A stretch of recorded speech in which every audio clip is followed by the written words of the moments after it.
এই ভিডিওতে আমরা তৃতীয় শ্রেণীর তৃতীয় পর্যায়ক্রমিক মূল্যায়নের বাংলার 15 নম্বর স্কুলের প্রশ্ন উত্তরগুলো আলোচনা করব। একের ক, কিশোরী মেয়ে বনে কি করতে যায়? কিশোরী মেয়ে বনে কাঠ সংগ্রহ করতে যায়।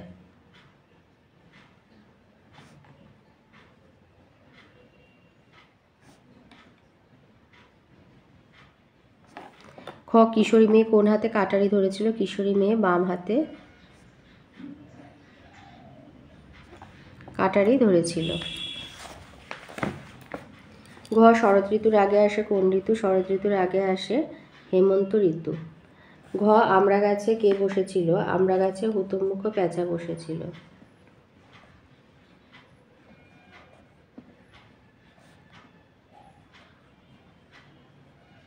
উমো, ভূতকে প্রথম কে দেখতে পেয়েছিল? কাকছানা। ভূতকে প্রথমে কাকছানা দেখতে পেয়েছিল। চ, ঈশপ কোন দেশের মানুষ? ঈশপ গ্রিস দেশের মানুষ।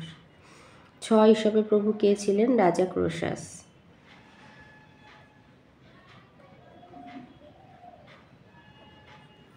বর্গীঞ্জ অনুবাদ বা তর্জমা কাকে বলে? অন্য ভাষায় পরিবর্তনকে।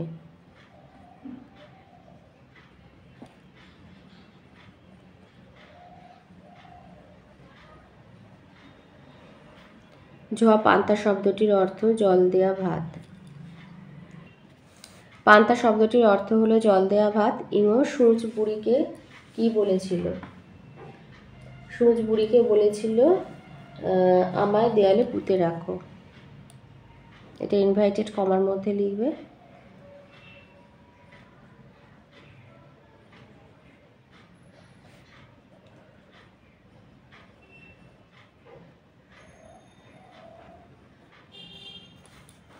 দুয়ের দাগে আসি। দুয়ের এগুলো 2 নম্বরের করে উত্তর। ক বলেছে হাতি কেন চাষের ফসলের ক্ষেত নষ্ট করে দিয়েছিল? হাতির কানে হঠাৎ একটা ছোট্ট পাখি ঢুকে পড়ে, ফলে কানের যন্ত্রণার অস্বস্তিতে অস্থির হাতি পাগলের মতো ছটফট করতে করতে চাষির ফলন্ত ক্ষেতে ঢুকে পড়েছিল। সে সময় তার বিশাল দেহ আর গোদা গোদা পায়ের চাপে চাষির সব ফসল নষ্ট হয়ে গিয়েছিল। সে ইচ্ছা করে কিছু করেনি। খ দিয়েছে ভূতের চেহারা কেমন ছিল? ভূতের চেহারা কেমন ছিল? শৈলেন ঘোষের উর্কভূত গল্পে বর্ণিত ভূতটার চেহারা ছিল খুব অদ্ভুত। তার ড্যাবড়া ড্যাবড়া চোখ, থ্যাবড়া নাক, ফিনফিনে রোগা পাতলা চেহারা, তার হাত পা নেই, ধরকাটা চেহারায় নড়া ছটকানো ভূত সে। দাঁত ছড়কুটে বাগানে ঢুকে ঝড়ের সঙ্গে সে এক গাছ থেকে অন্য গাছে ছুটে বেড়াচ্ছিল। গ দিয়েছি ঈশপকে কেন মানবজাতির সবচেয়ে বড় শিক্ষকদের একজন বলা হয়?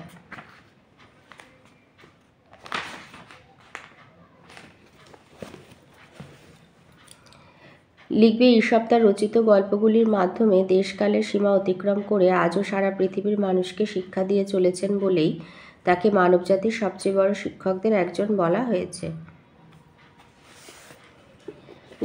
ঘ দিয়েছে বৃষ্টি নামার পরে ভূতের অবস্থা কেমন হয়েছিল?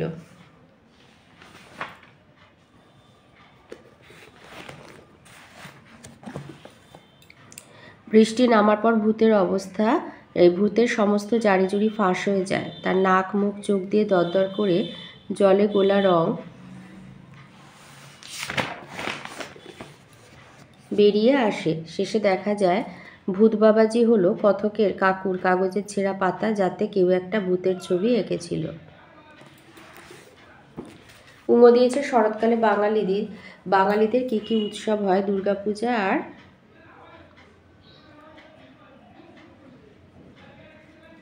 ঈদ। হিন্দুদের দুর্গাপূজা, মুসলিমদের ঈদ।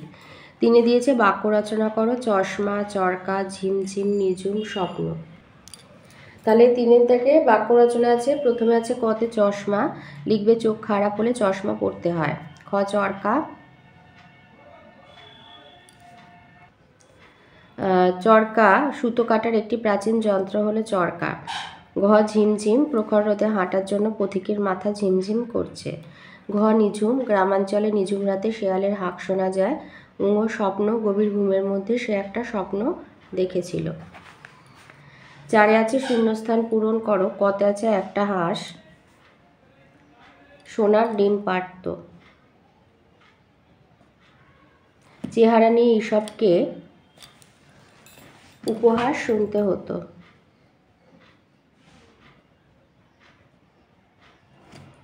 গ ঈশপের প্রভু ঈশপকে ডেলফি নগরে পাঠিয়েছিলেন।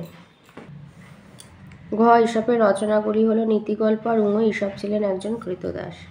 5 আছে স্তম্ভ মেলানো, বুড়ি হলো পান্তা ভাত, শিঙি মাছ হলো পান্তার হাঁড়ি, কুমির ঘাট, বেল উনান, মেজাজ গরম। 6 আছে শব্দার্থ লেখো।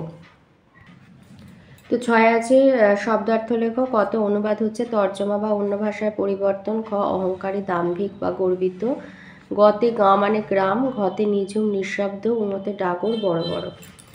7 আছে বর্ণ বিশ্লেষণ করো। তো কত আছে শরৎচন্দ্র লিখবে তালবিসর্গ যোগ গ যোগ র যোগ গ যোগ খণ্ডত্ব মানে ত যোগ গ চ যোগ গ দন্তার নয়দয় রফালা দন্তানো যোগ দ যোগ র। খতে স্বাধীনতা দন্তেশ্বর যোগ ব যোগ আ যোগ ধ যোগ দীর্ঘই যোগ দন্তান্ন যোগ অ যোগ ত যোগ আ। গতে প্রণাম, পয় রফালা তাই রটা পরে দেবে, প যোগ র যোগ মধ্যাহ্ন যোগ আ যোগ ম যোগ অ।